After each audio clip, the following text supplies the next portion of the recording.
Bien, última parte de nuestra conversación con Griselda Reyes, dirigente político. Estamos hablando de primarias, de escenarios electorales de cara a 2024. Una de las expectativas que también hay, ya mencionamos el caso, por supuesto, de la participación o no del Consejo Nacional Electoral, que participe o no en esta primaria 2024 es una elección con el CNE.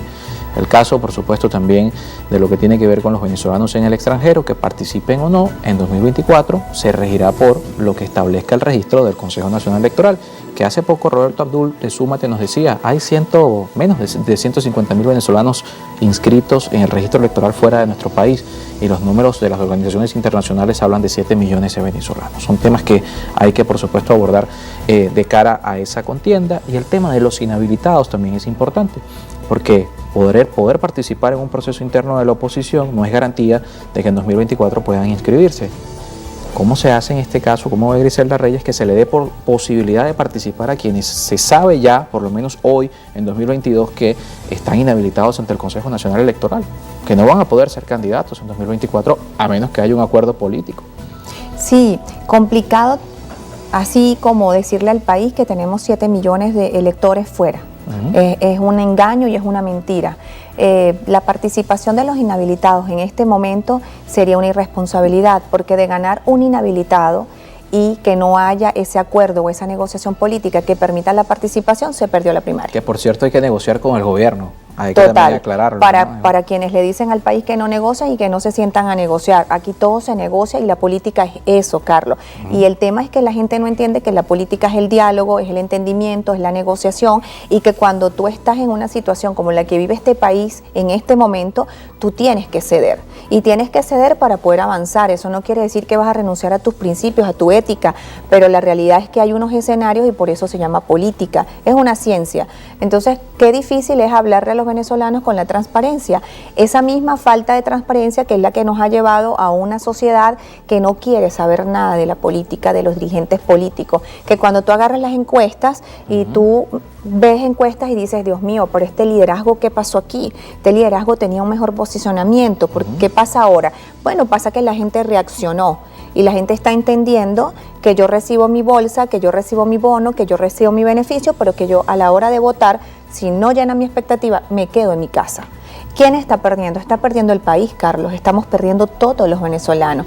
Y yo creo que es momento de sincerarse la realidad de todas las organizaciones políticas y poder saber si ustedes tienen el reconocimiento que se están otorgando. O sea, cada uno de estos 10 partidos, que queremos saber si realmente son partidos, porque una cosa es ser organización y otra cosa es un partido político o una organización con fines políticos. Las organizaciones como las ONG, como mi fundación, no tienen una tarjeta, por lo tanto no son un partido político. Eso también hay que decírselo al país, porque aquí hay muchos que se hacen llamar partidos políticos y no son partidos políticos. Entonces, de esos 10 realmente todos están constituidos legalmente ante el CNE y tienen la tarjeta vigente para participación. Eso es importante que el país lo sepa, Carlos. Claro, el caso, por ejemplo, de Acción Democrática. Acción Democrática G4 no tiene la tarjeta ante el CNE. Correcto. La tiene Bernabé Gutiérrez. Exacto, Voluntad Popular, Primero Justicia y así una lista. Entonces, cuando vas al interior del país, en zonas muy adentradas, te das cuenta que la gente no tiene TV, que la gente no tiene este aparato tan fabuloso como lo es el celular, como son las redes sociales, y que la información no llega. Entonces, el que está bien adentro del estado Apure, por ejemplo, no sabe que AD tiene 2 tarjetas, o que, perdón, que no tiene sabe 2. Que Henry y Bernabé se pelearon. Correcto. No lo Eso lo sabemos aquí porque estamos en el centro, porque manejamos la información, porque tenemos aún internet de vez en cuando la lluvia no aparece, y la realidad es que tenemos un país desconectado de la política. Si los señores actores políticos que tienen hoy la representación de hacer cosas importantes por el país no reaccionan y no terminan de entender que tienen que reconocer los liderazgos de todo el país, que hay que sentarse y que hay que tener amplitud y pluralidad, no vamos a lograr unos escenarios positivos para el país. Con muchísima responsabilidad lo digo, el país necesita cambio, pero no es un cambio de quitemos a Maduro para sentar a quién. No, es que necesitamos un proyecto de país que entienda que el país está agotado, y agotado es que no tenemos servicios básicos, que no hay salubridad, que no tenemos los hospitales con medicamentos que la gente necesita, que sus niños vayan al colegio a estudiar, y sobre todo un país que no está preparando generación de relevo.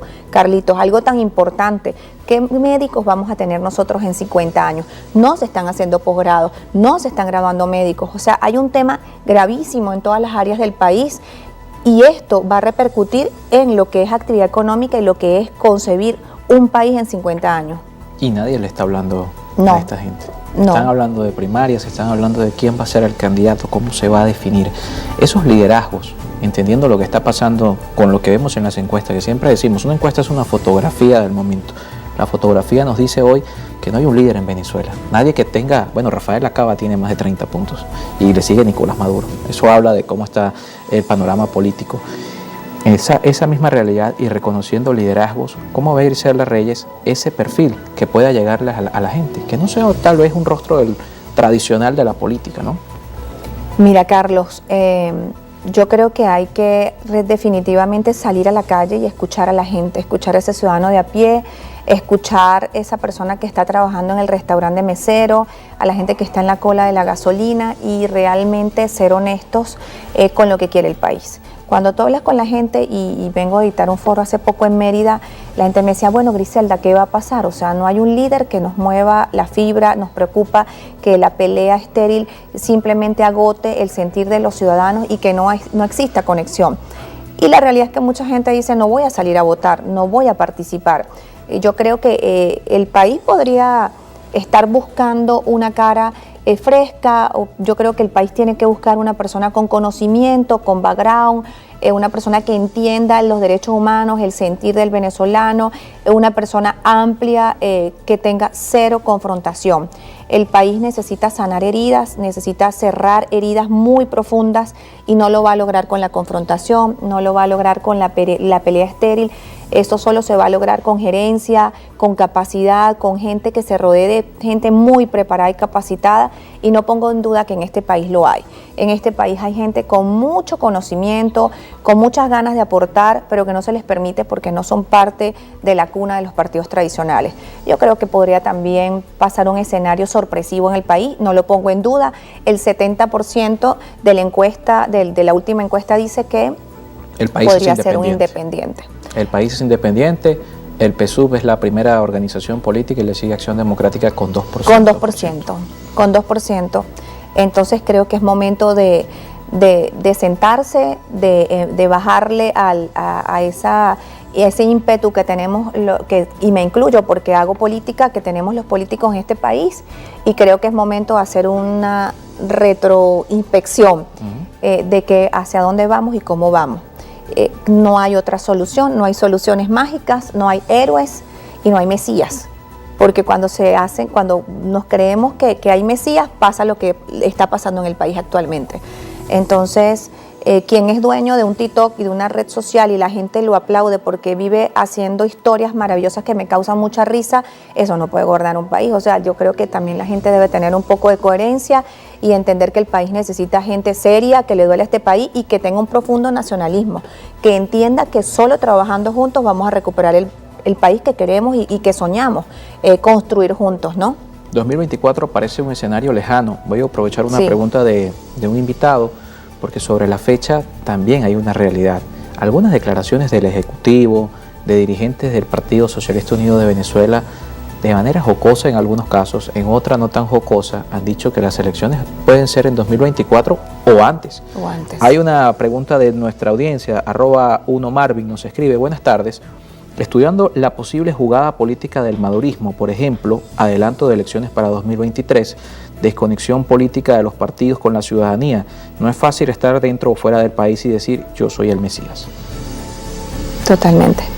¿Qué hacer ante esa jugada, esa posibilidad? Porque no es descartable que se puedan adelantar las elecciones, entendiendo que hay comentarios sobre el tema, ¿no? Sí, fíjate que además que es una reacción que la hemos vivido en otros momentos en el país.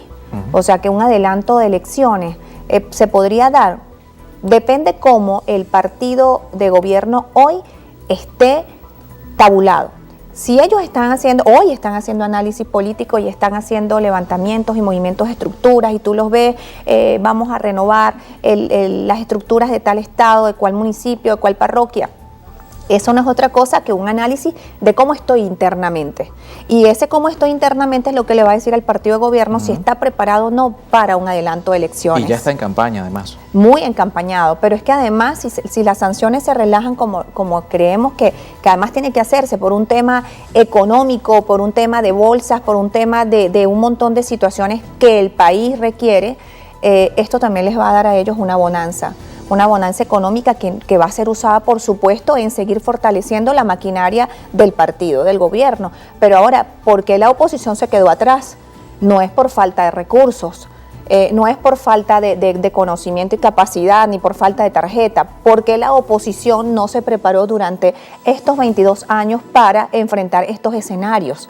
Es porque sencillamente hemos confiado en que somos mayoría y que como mayoría vamos a gobernar. No, estamos siendo gobernados por minoría y seguiremos gobernados por minoría hasta que la mayoría no entienda cuál es el lugar que debe ocupar y en qué momento lo debe ocupar.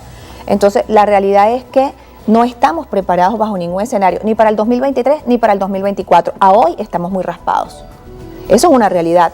Al menos que el señor ciudadano que me esté viendo detrás de la pantalla entienda que tiene que salir a formar parte de ese cambio, que la ciudadanía debe activarse y que tiene que existir el empoderamiento del ciudadano. O sea, el ciudadano tiene el poder en sus manos. ¿Quién ejerce el poder? Yo, cuando voy a la urna electoral. Ahí en ese momento es que podemos cambiar y elegir correctamente, pero para eso tenemos que exigir candidatos que nos puedan representar y que no tengan detrás un talón de Aquiles. ¿Me explico? La responsabilidad es de todos. Muchísimas gracias por acompañarnos. acompañarnos Gracias a ti, Carlos. Griselda Reyes con nosotros, dirigente político. Con esto finalizamos nuestro espacio y también cerramos la semana. Como siempre, agradeciéndoles a todos su sintonía, que nos acompañen a través de esta señal y por supuesto en las redes sociales, @en contexto piso y @Carlos Penalosa. Recordándoles como siempre que nuestro canal de YouTube está disponible para ustedes. Allí van a encontrar todo nuestro contenido audiovisual. Estas entrevistas también van a poder verlas nuevamente por allí y por supuesto compartirlas, comentarlas y esos comentarios también podemos leerlos acá en nuestro espacio. Feliz fin de semana para todos. Nos vemos nuevamente el día lunes.